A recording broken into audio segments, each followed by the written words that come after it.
Kyle Dubas works his magic and rids the Toronto Maple Leafs of $3.8 million per season cap hit in Petr Mrazek for this season and the next season. Jack Campbell contract negotiations have gone nowhere, and now the Toronto Maple Leafs are looking at possibly trading for Matt Murray.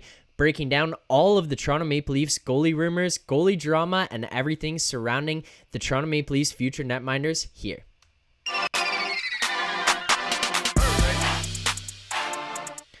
What's up, Leafs fans, and welcome back to Leafs Digest. Over the last couple of days, we haven't been able to get on here and break down any of the drama that's unfolded thanks to Canada-wide internet outages. Thank you to that specific network that has brought everything down and brought Canada to a halt over the last couple of days. You know who you are.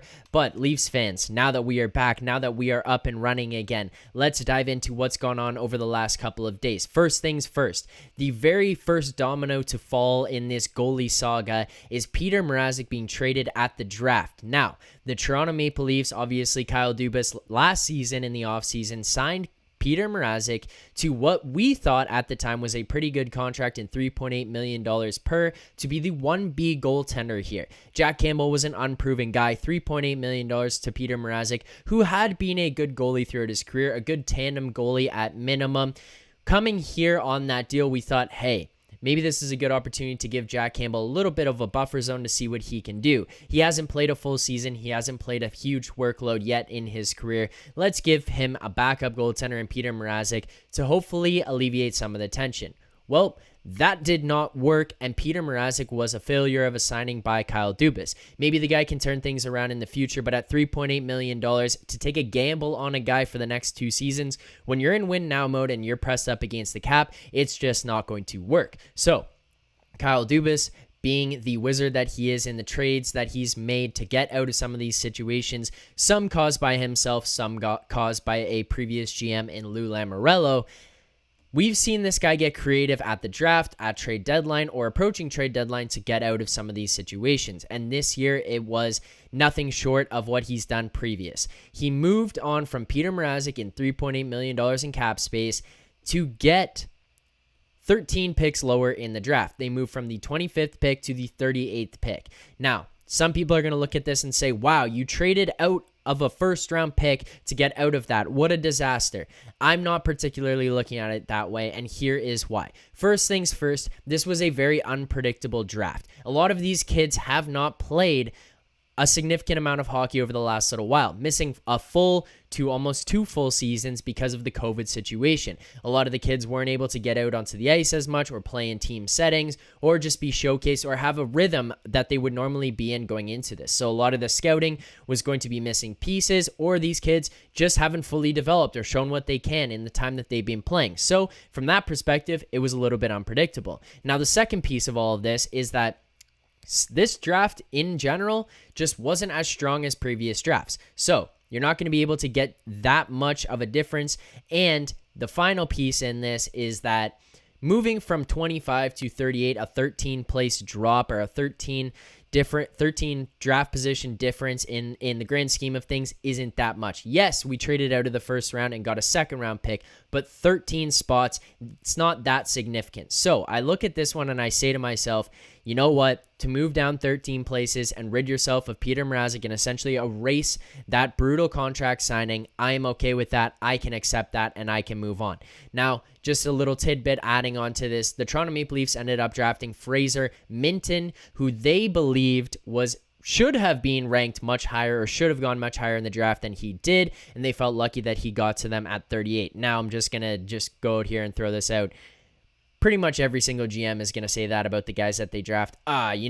We had him ranked much higher. We're so lucky to get him where we did. We drafted this guy in the 7th round, but he could have been a top 10 pick. Yeah, right. Anyways, they get this guy, Fraser Minten, 6'1", 185-pound left-handed centerman. I mean, you're looking at a guy who had 55 points in 67 games last season. He was a plus 23. He put up 16 points in 17 playoff games. So, a big centerman, a strong centerman who's coming out of the WHL there.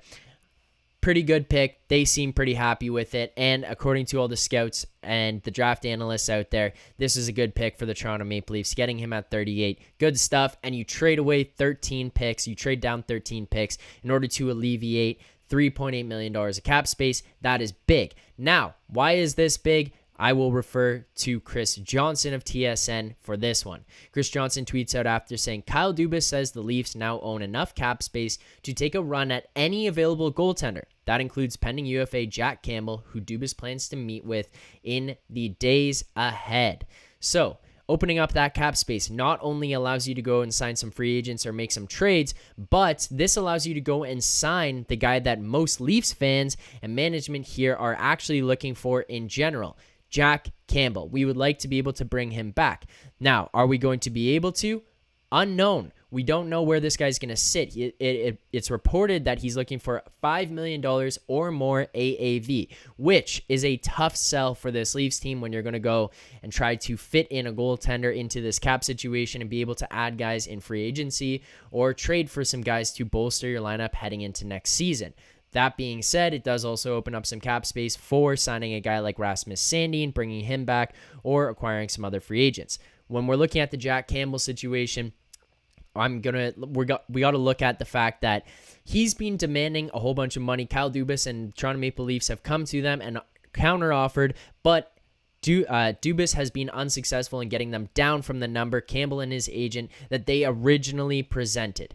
So, Darren Dreger tweeting out, yesterday, Jack Campbell and Kyle Dubas met, and Darren Dreger was told it was a friendly but unproductive meeting, and nothing in the negotiations has changed still. They're still in the same position that they were entering those conversations.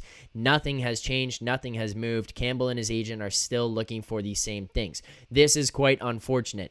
The goalie market is slimming down already. We've seen Marc-Andre Fleury go off here. We saw Georgiev go to Colorado. Different goaltenders around the league have been moved on from, have gotten acquired by different teams, traded for or signed extensions, or signed as free agents with different teams.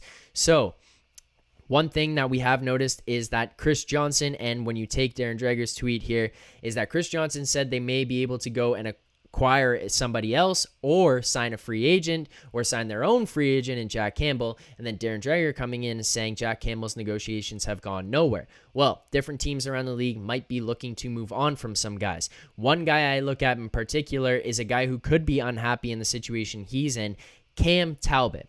Watching Marc-Andre Fleury get signed ahead of him, entering into the draft there, you know he's going to want that number one position. He's going to be hungry for it. And if you're looking at Marc-Andre Fleury coming back here, you know you will not be holding sole position of number one. Heading into a market like Toronto, on the other hand, where Dubas has already said they're looking for one guy and Chalgren or Wall to compete for the backup position, that could be ideal for him, where he's going to have to fight out a young up-and-coming goaltender for that one spot, where he knows he'll be coming into the one spot and battling against that guy, not battling against Hall of Fame goaltender, Stanley Cup champion Marc-Andre Fleury.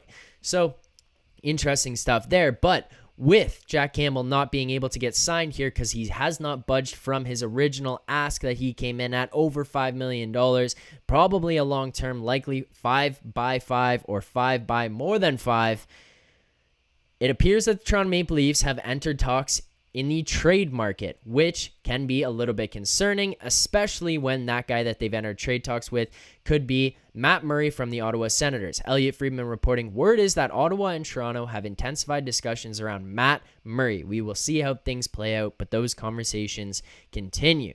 Now, I do believe this. I do believe Toronto has called Ottawa and checked around and see what they can do, but I am very, very hesitant on this, and the reasons why.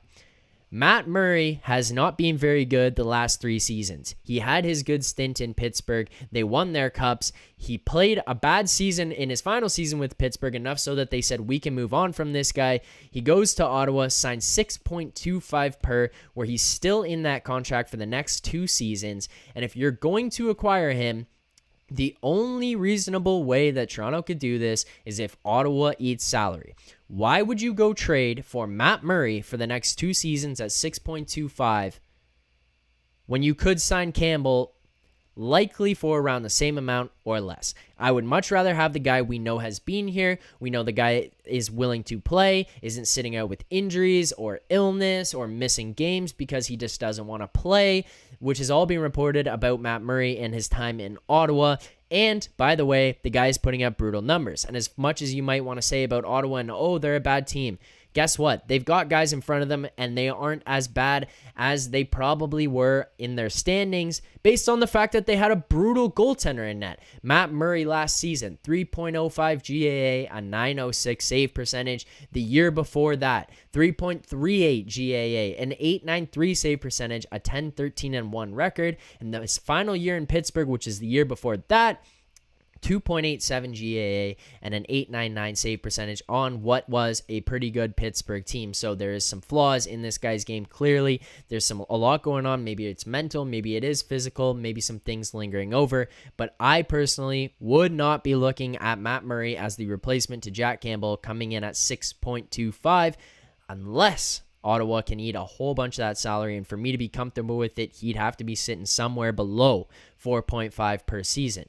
Some other goaltenders that are still out there, which I think the Leafs should be kicking tires on, would be Darcy Kemper. And if you're going to enter the trade market, as I mentioned, Cam Talbot would be a guy I'd be interested in. And the final guy who has been rumored around the Leafs for a long time, but I don't understand why you would go trade for Matt Murray at 6.25, and you wouldn't be interested in this guy, John Gibson out of the Anaheim Ducks. John Gibson is only a year older than Matt Murray. He's $6.4 million per year, but he signed through the 2027 season, so you could get some term on him. You get him locked in for a little bit longer. His deal's already signed. Maybe Anaheim can take some salary. Who knows? Maybe you can dump some salary in Justin Hall and Jake Muzzin to Anaheim there, where they're trying to build something new, and they can maybe eat some cap space where they're going to take some time to get built up, take some time, maybe get some veterans in that room for the young guys.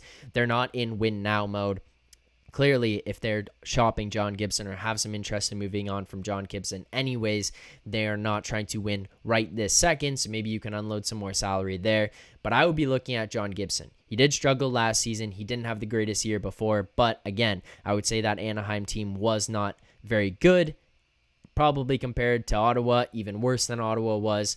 And John Gibson, over the time, has proven that when he plays on good competitive teams, he can put up good numbers. So that is all there is in goalie Leafland right now. In Leaf goalie controversy, the drama, everything that's going on. So thank you guys so much for tuning in. Sorry for the delay on the video. If you guys are in Canada, if you have any association with that one communications network company, you know what went down the last few days, and we've been struggling to get some things going, but glad to be back here. Thank you guys so much for tuning in. Thank you guys so much for subscribing to this channel. Make sure you like and comment on this video. Let us know who you think the Leafs should be targeting and how much money you'd be willing to spend on Jack Campbell. Thank you so much for tuning in. We will see you guys shortly as things heat up ahead of free agency. Thank you guys. Keep believing.